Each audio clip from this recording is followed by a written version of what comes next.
To your 3-minute government contractor playbook, where I'm going to cut through the noise and give you the government contracting news that you can use to compete, win, and grow.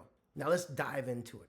First up, and sadly as a veteran, the VA does it again. Believe it or not, the VA is still faxing medical records. Now, while that is common inside of the healthcare industry, the VHA, the Veterans Health Administration, has admitted that it can take weeks to integrate electronic faxes into veterans' EHR, electronic health records. That's weeks of delay because of a lack of interconnection between fax machines and electronic health record. Now, this is more than an inconvenience. It's actually a procurement opportunity.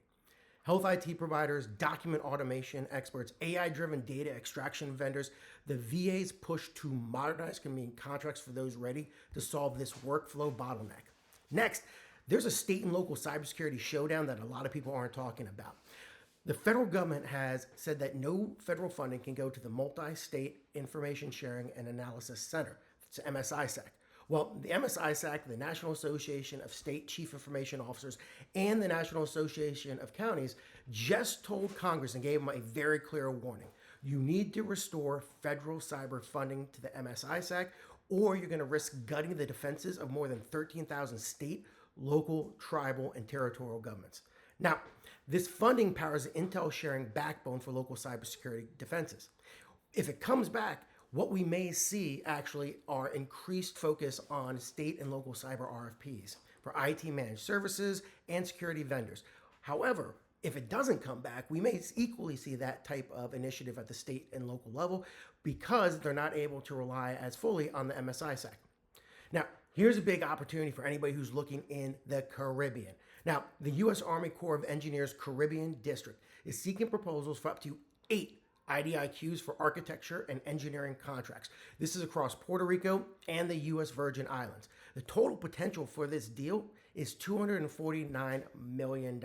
I want you to think flood protection systems, base construction, and critical infrastructure upgrades.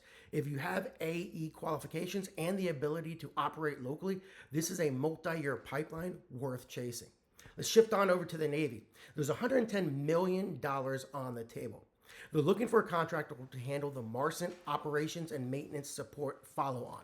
This is 5 years of logistics, communications, facilities, and admin support for missions in the Middle East and beyond.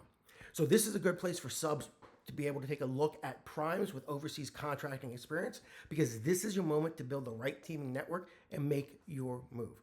And finally, let's talk about some news of a contract. Deloitte just landed a $115 million cyber training contract with the Air Force.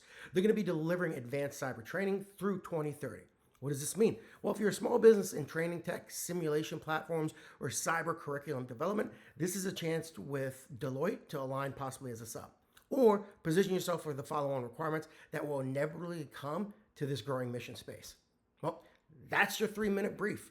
These aren't just headlines, they're action signals. Now, if you want to talk strategy, if you need help chasing and winning these deals, reach out to us at Squared Compass. We help businesses grow in government markets all across the United States.